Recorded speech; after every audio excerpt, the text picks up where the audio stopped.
Pessoal, anistia a partidos une petistas e bolsonaristas. Os integrantes da Comissão de Constituição e Justiça e Cidadania da Câmara dos Deputados, a CCJ, podem votar hoje a proposta de emenda à Constituição que concede anistia a partidos políticos que descumpriram regras da Justiça Eleitoral na eleição de 2022 e em pleitos anteriores. O perdão, Eduardo Costa, faria com que as legendas com irregularidades não precisassem devolver recursos públicos que têm em seus cofres. A turma, quando é para proteger a turma, quando quer proteger a turma, se une, né? Eu me esforço todo dia para não criminalizar a política, sabe? Eu me esforço para dizer que, por exemplo, caso de Lula e Bolsonaro, nenhum dos dois me representa como eu gostaria. Mas na medida que o Bolsonaro foi eleito, eu respeitava. Agora que o Lula está eleito, eu respeito. E eu não gosto de ficar falando que política é tudo safado. Não é, não. Tem muito político decente e eu cito de vez em quando alguns. Mas, sabe, eles fazem algumas coisas inacreditáveis. Porque, veja só, você cria a lei, Júnior. Se eu descumpro a lei, eu tenho que pagar. Eu sei que no dia 31 de maio agora, eu tenho que entregar minha declaração de imposto de renda, então eu vou pagar multa. Eu sei que se eu declarar meu imposto de renda errado, a Receita vai vir para cima de mim, pode dar até cadeia. Quem tem um filho tem que pagar pensão. Quem tem uma casa em qualquer cidade tem que pagar IPTU. Os caras desrespeitam a lei, são multados e todo ano pós-eleição eles votam a lei dizendo que não vão pagar. E fica isso, por isso mesmo. Sabe? É desesperador, é desesperador. E é a hora que une todo mundo. Eu estou só esperando você falar aí o próximo tema para a gente falar que foi unanimidade, tá? Pois é. Ô Silvana, enfim, fazem as coisas erradas, para não dizer outra coisa, né? Falar que é coisa errada, e depois eles mesmos voltam lá, ajeitam a situação toda e falam, não, vamos ajeitar o nosso lado aqui, tá tudo resolvido. Ô Júnior, quando a gente dá aula em direito penal de extinção da punibilidade, uma das causas está lá, a anistia, a graça e o indulto. O indulto e a graça são formas de anistia, de perdão, que são concedidos pelo presidente da República. E a anistia é uma forma de perdão pela prática de crimes que é feita pelo Congresso Nacional, porque somente o Congresso Nacional legisla sobre matéria criminal. Aí, quando eu vou citar exemplo para os alunos, o melhor exemplo de anistia é a lei de anistia de 79, do regime militar, aquele negócio todo. E cito outras, que é isso aqui que vive acontecendo dentro do Congresso Nacional.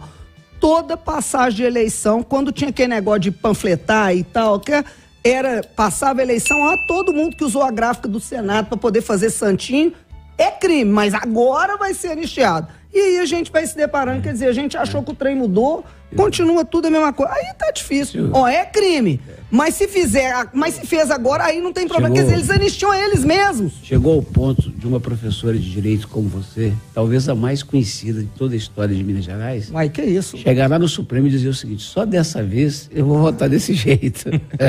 E tá difícil. É complicado. Ô, Rita Mundim, como é que você vê essa história aí? Olha, ô Júnior, eu poderia dizer que, sob o ponto de vista econômico, os partidos se transformaram em empresas e legislam em causa própria. Então, são empresas que têm um modus operandi. Como que eles ganham dinheiro, como que eles protegem o patrimônio para os seus filiados e para as próximas eleições. Como se manter no poder.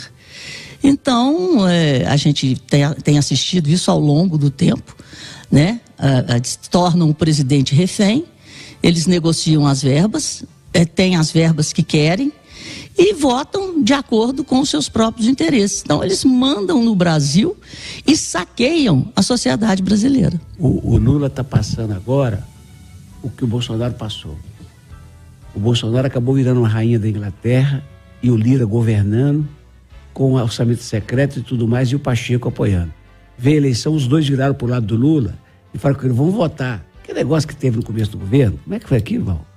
Eles votaram um negócio lá dando mais tempo pro Lula, deram moral pra ele lá. É da extensão com o Auxílio Brasil, né? É isso e outra coisa lá. Tinha aquele negócio do orçamento, né? Isso. Do orçamento. Aí o Lula não pagou as emendas, agora o Lula falou assim, ou paga, você não governa. É um negócio impressionante, Malco. E aí, Malco, quando eu chego no café ali e falo que 99% dos políticos não prestam, o Eduardo Costa e você brigam comigo. Mas como é que eu vou fazer olhando para uma notícia dessa aqui? Ô Júnior, Oi. e o Lula liberou uma verba para o orçamento secreto, entre aspas, equivalente ao dividendo que a União vai pegar da Petrobras. E de uma forma inesperada, a Petrobras manteve a política de remuneração dos acionistas no primeiro trimestre do ano e já achou de onde que vai vir a verba para custear os 9 bi que foram pagos. E aí, Malca Marcos, faça a sua defesa dos políticos. Acho que a gente tem que separar políticos e partidos políticos. É verdade. É. É importante dizer que em cada um dos partidos tem gente boa e tem gente ruim. Concordo. No parlamento tem gente boa e tem gente ruim.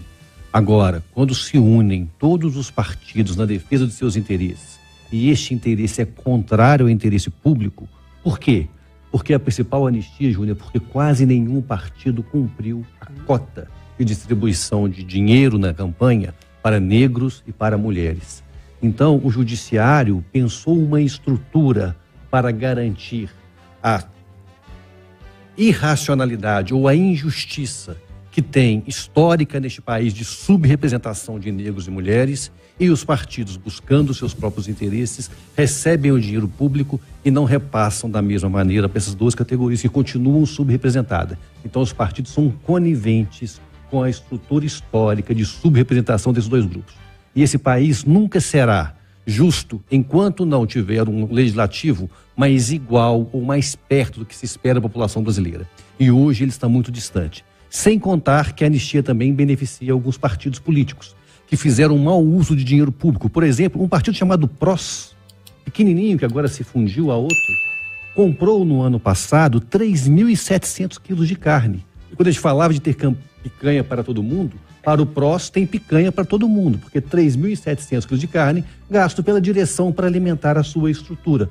Comprou máquina de gelo, pagou chefe de cozinha, comprou pratos e talheres, tudo para sustentar uma vida de rei daqueles que fazem parte desse partido. Sem contar os gastos com helicóptero e com avião, também muito comum, não pensando na representação, mas no benefício das lideranças. Ô Júnior, isso parece demais com aquele pai que fala com o filho, você não pode falar palavrão, mas o atacante do time dele erra um gol, acabou. Você não pode sujar a rua, mas o pai joga latinha. Você não pode roubar, mas o pai furta a TV a cabo. Entendeu? Faz tudo errado, fazendo discurso pro filho aprender. Igualzinho, rapaz. É a mesma coisa, Eduardo. criminoso, roubar, um monte de criminosos. Vocês roubaram e tal. Ô, Júnior. Aí chega lá na cadeia, eles se juntam todos e falam assim, peraí, vamos botar uma anistia aqui pra gente, vamos todo mundo pra rua de novo? Gente, é Isso impressionante. é premiado, aí você rouba 100 milhões, devolve 10, fica com 90. Vamos resumir a prosa? É mensalão, petrolão e fundo eleitoral. Precisa falar mais alguma coisa? É isso.